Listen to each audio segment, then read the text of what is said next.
Eh bien bonjour, sur cette vidéo nous allons faire un petit tour d'horizon sur ce produit magnifique qui est Usign, sortie officielle là, incessamment sous peu. Et c'est un produit donc qui va remplacer, enfin qui va vous aider à faire des bannières, des logos, des cartes de visite, des plaquettes, des sites internet, etc. C'est un outil de création graphique tout simplement, hyper bien fait, enfin hyper rapide en tout cas, même quand on n'y connaît strictement rien. En graphisme, on est très loin des fonctionnalités pléthoriques et compliquées d'un Photoshop par exemple. On va se livrer, moi je vais vous prendre trois petits trucs sur lesquels j'ai travaillé déjà. Alors ça fait très peu de temps que j'utilise ce produit. J'ai mes modèles à gauche là. Non, j'ai pas de modèle. Alors, attendez, je débarque, hein, excusez-moi, mais May Design, voilà. May Design, alors j'ai commencé trois choses, par exemple ça. Donc pour ma petite sœur qui s'installe en Provence pour commercialiser des produits de téléassistance pour les personnes âgées. Donc j'ai trouvé une photo sur le site internet, j'ai créé, voilà, j'ai trouvé deux photos, et puis je vais monter comme ça. Alors c'est quelque chose qu'on va faire imprimer en haute résolution pour mettre au dos de sa voiture, ou sur le pare-brise arrière. Donc on a la possibilité comme ça, voilà, d'importer très simplement ici, ajouter une image. Non, je me trompe. Voilà, là j'ai mes images, donc je peux très bien ajouter si j'avais voulu ici à la place, voilà, mettre cette image. Si ici supre, je vais mettre cette image. Alors celle-là, j'ai pas encore les droits, comme vous le voyez, je l'achèterai si elle me plaît. Je l'ai trouvé sur Photolia, il y a des banques d'images. Ici, je vais repasser ça au-dessus. Alors attention, clic droit, on est dans un navigateur internet là, donc on n'est pas sur le logiciel n'est pas embarqué sur votre machine, il est vraiment sur internet. Donc là, eh bien, je vais devoir ici positionner au-dessus, voilà. Alors si vous voulez voir, là c'est du texte, je peux changer le texte évidemment. Et puis quand je suis sur le texte, j'ai les petites... voilà, je peux bouger la taille de mon nom, de ma bordure, peut-être le rendre un peu plus flou. Est-ce que je mets une ombre? Voilà, la distance, je sais pas trop, faut un petit peu trifouiller avec tous ces petits trucs là, mais c'est, vous voyez, hyper simple, détourer très simplement. Là j'ai mis un autre texte, détourer automatiquement. Si je vais dessus et que je m'amuse à faire un pareil... est-ce que je vais mettre un peu d'ombre? Ah bah j'ai une ombre, vous voyez. Donc là je peux, voilà, on peut gérer l'opacité. On peut changer la couleur de l'ombre. La distance de l'ombre. Vous voyez. C'est super bien fait quand même. Impeccable. Donc voilà pour un premier modèle. Je vais prendre un deuxième ici. Ah bah non, ça c'est une image, autant pour moi. Donc là j'aurais pu sauvegarder. Je ne vais pas le faire. Je vais retourner sur mes graphiques. Ils sont où mes graphiques? Ils sont là. Non, c'est là. Tableau de bord. Ouais, là, il va me l'enregistrer. Non, c'est bon.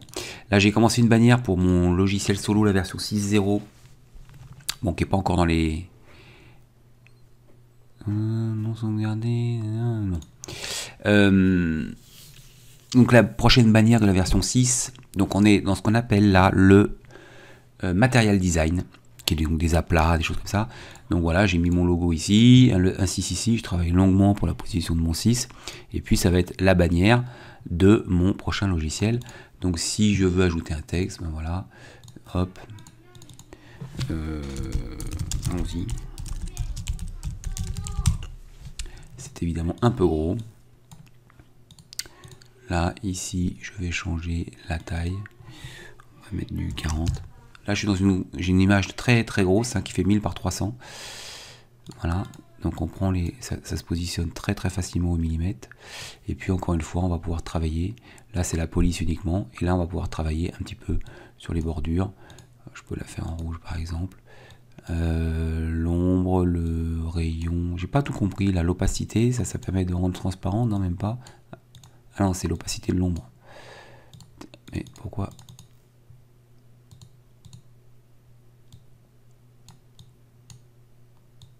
Bordure. Ah oui, il faut peut-être que je sélectionne mon nom.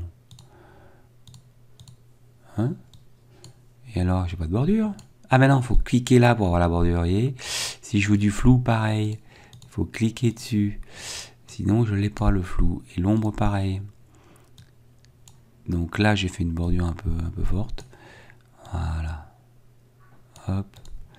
Donc, vous voyez quand même des solutions hyper simples pour faire de la mise en page. Et puis alors il y a plein de templates, je vais vous faire voir. Là chose sur laquelle je voulais travailler, c'était de refaire peut-être ici mon pricing model. Donc moi je l'avais fait sur Publisher. Ici donc je suis parti d'un template qu'il propose, que Usign propose. Et l'intérêt, s'ils ont trouvé un qui vous plaît, ben, on n'y a plus qu'à retoucher. Voilà. Donc moi ça s'appelle des packs.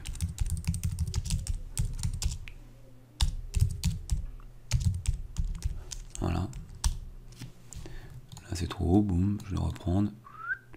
Ouais, ça je peux vous garantir que j'ai utilisé des logiciels de dessin. Ah oui, je peux même changer la taille comme ça. Mais j'ai utilisé des dizaines de logiciels de dessin. Je vous promets que c'est quand même hyper pratique de travailler comme ça. Voilà.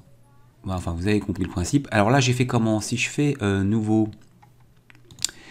on retourne là. On va se faire un petit nouvelle conception. Alors là, il y a plein de choses. Il y a déjà des choses qui sont faites directement pour, vous voyez, pour Facebook, pour YouTube, pour Google. Il y a même un Kinder Cover qui est livré si vous voulez faire des couvertures de livres, de produits. On peut prendre ça, tiens, pour se marier. Hein. J'imagine qu'il va y avoir plusieurs... Alors non, c'est direct comme ça. Là, il me demande si je veux sauvegarder. C'est tout. Elle est un peu nue, ma cover. Hein, vous êtes d'accord? C'est un peu nu quand même, s'il faut que je me tape tout. C'est juste le format, en fait. Donc, je sais qu'il y a des templates. Alors, ils sont où? Les templates sont là. Donc des templates ou des modèles, et là vous cliquez dessus et vous allez refaire. Alors on peut, vous voyez, si je prends je sais pas, on peut se faire une bannière Facebook par exemple pour votre page Facebook, et puis on va se faire un truc, qu'est-ce qui pourrait ressembler à mon logiciel? Tiens, on pourrait faire ça, et là utiliser, et là je vais partir de ce modèle pour faire les modifs. Alors je sais pas, entrez votre conception, on va l'appeler test Facebook. Enregistrer. Et alors, est-ce qu'on peut zoomer pour travailler? Je sais pas ça. Je sais qu'on peut. On a une aide en ligne quelque part. Ah bah voilà. Ah bah voilà. On peut zoomer. À tout moment, on peut faire appel à une aide en ligne. Support. Non, là, ça va m'envoyer sur mon... Je sais que... On a quelquefois, ou alors ils sont pas connectés, il y a une petite bulle d'aide qui vous dit est-ce que vous avez besoin d'aide? Et voilà, donc là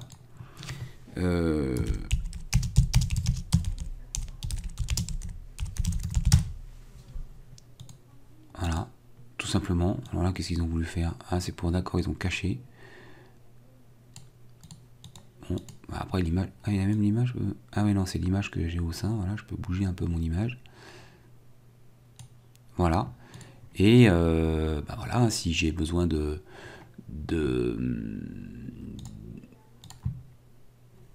sélectionner un fichier ou le déposer, je sais pas si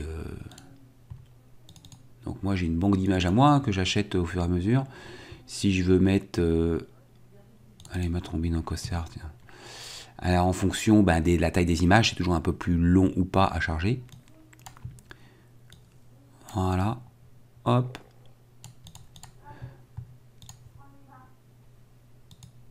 Alors on peut faire hop top.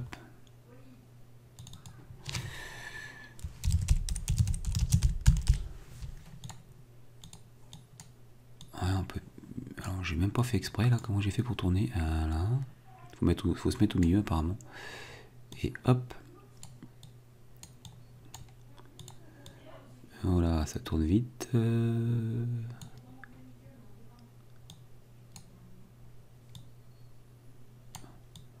voyez que je maîtrise pas encore complètement. Là, j'ai tourné le truc. Il n'y a pas un truc pour le remettre droit tout de suite ou pas? Ouh, c'est un peu périlleux. Comment je fais pour le mettre droit ce truc? Voilà. Hop, il n'est pas tout à fait, mais bon. On y est presque. Et puis toujours pareil, là je peux mettre du gras tout de suite. Et puis m'amuser un petit peu avec une petite bordure. Oula, elle est noire, donc évidemment c'est pas beau.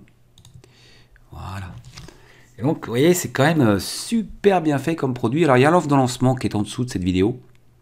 Il y a plein de vidéos qui vous expliquent comment ça fonctionne, qui sont accessibles, que vous allez recevoir par mail. Donc n'hésitez pas, hein, regardez ça de près. Et puis sûrement un produit quand même qui va vous faire gagner beaucoup de temps. En tout cas, c'est toujours l'objectif. Hein. Toutes les solutions que je propose sont des solutions qui vous font gagner du temps et je vous garantis que rien que faire des trucs comme ça, bouger le texte, même sur un photo filtre, hein, c'est déjà beaucoup plus compliqué que de le faire là sur ce fameux Usign. Encore une fois, aussi la valeur ajoutée très clairement, ce sont les templates. Vous allez partir avec des formats. Là, je suis pile quand je veux faire un Google Leaders, quand je veux faire un product cover, une vidéo, etc., LinkedIn, j'ai déjà le format pile poil attendu par les différents éditeurs d'Instagram, de LinkedIn, etc. Et ça, c'est quand même un sacré gain de temps, il faut bien le reconnaître. Et bien voilà, c'était la présentation de Usign. Je suis désolé parce que je ne maîtrise pas encore complètement le produit, mais ça m'a l'air vraiment d'être génial. Je vais continuer, moi en tout cas, à creuser et à faire mes créations graphiques, enfin en tout cas celles que je fais moi-même, directement avec ce produit simple et qui nous fait gagner beaucoup de temps. Merci, à très bientôt, ciao ciao.